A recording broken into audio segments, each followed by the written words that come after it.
করো। কিভাবে করবো বলো? আমি একজন মানুষ, মানুষ হয়ে আরেকটা মানুষকে লিখতে। প্রথমত তুমি মানুষ নও, হ্যাঁ তুমি মানুষ, বাট তবু তুমি একজন ভ্যাম্পায়ার। আর দ্বিতীয়ত তুমি কোনো জ্যান্ত মানুষকে মারছো না। You already dead. So what? আমার কাছে সব নতুন। আমি সব পারবো না। প্রতিশোধ নিতে হলে তোমাকে খুন করতেই হবে।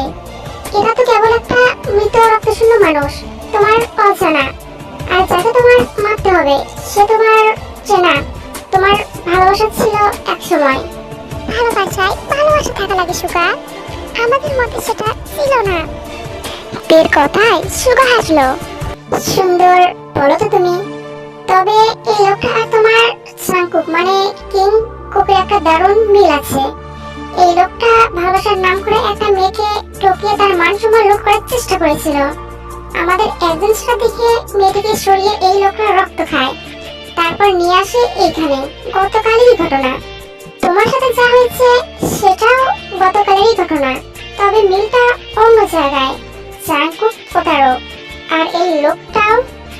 সুগা, চাংকুকের নাম নিও না, কষ্ট হয়, ভীষণ কষ্ট হয়। শূন্য শূন্য লাগে বুঝি?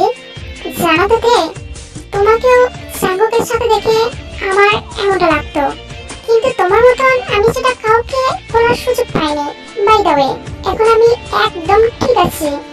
এখন তুমি আমার কাছে একজন এই ভ্যাম্পায়ার রাজ্যের কুইন, তাছাড়া কিছুই না। হ্যাঁ, এটা সত্য যে আমি তোমার সবসময় ফ্রেন্ড হয়েই এইভাবেই পাশে থাকবো তোমার। হয়তো যা হচ্ছে আর যা হবে ভবিষ্যতে সেটাই আমাদের ভবিতব্য। সুগা, চেষ্টা করো, পারবে। শত্রুর কথা মনে করো, তোমার হাসি খুশি পরিবারের কথা মনে করো।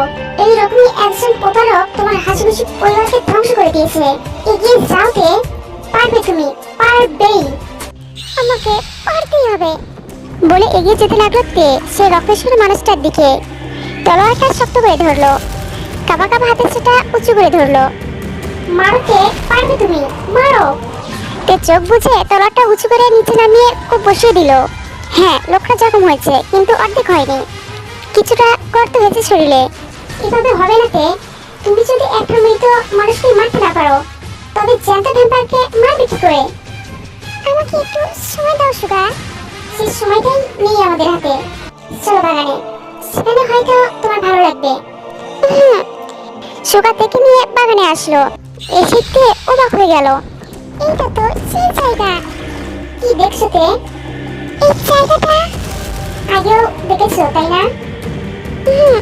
খুব নিয়ে গেছিল। জানি, ওটা মায়া বলছিল।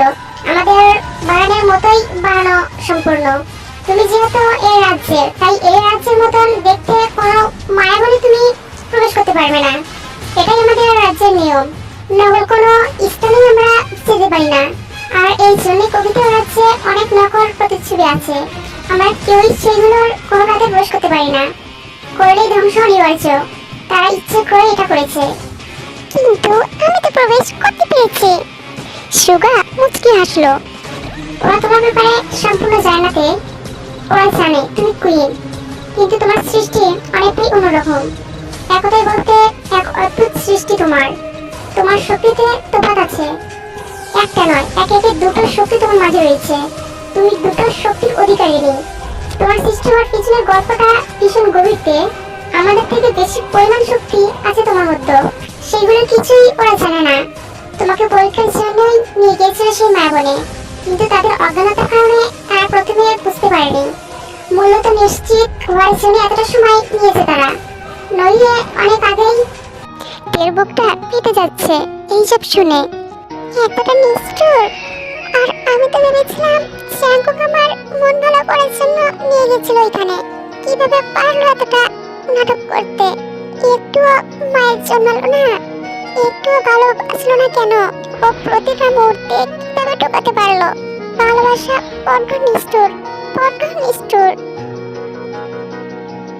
ভালোবাসা নিষ্ঠুর নয়তে, ভালোবাসা সুন্দর হয় যদি সেই ভালোবাসায় ভালোবাসা থাকে। তে চমকে উঠলো।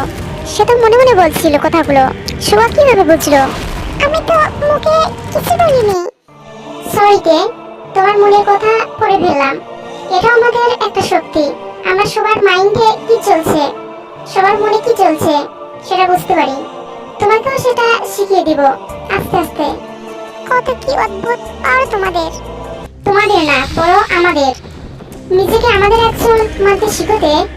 আচ্ছা সুগা, তোমার কি মনে হয় না যে এইসব কিছুতেই আড়ালে কেউ একজন আছে? এটা কেন মনে হচ্ছে?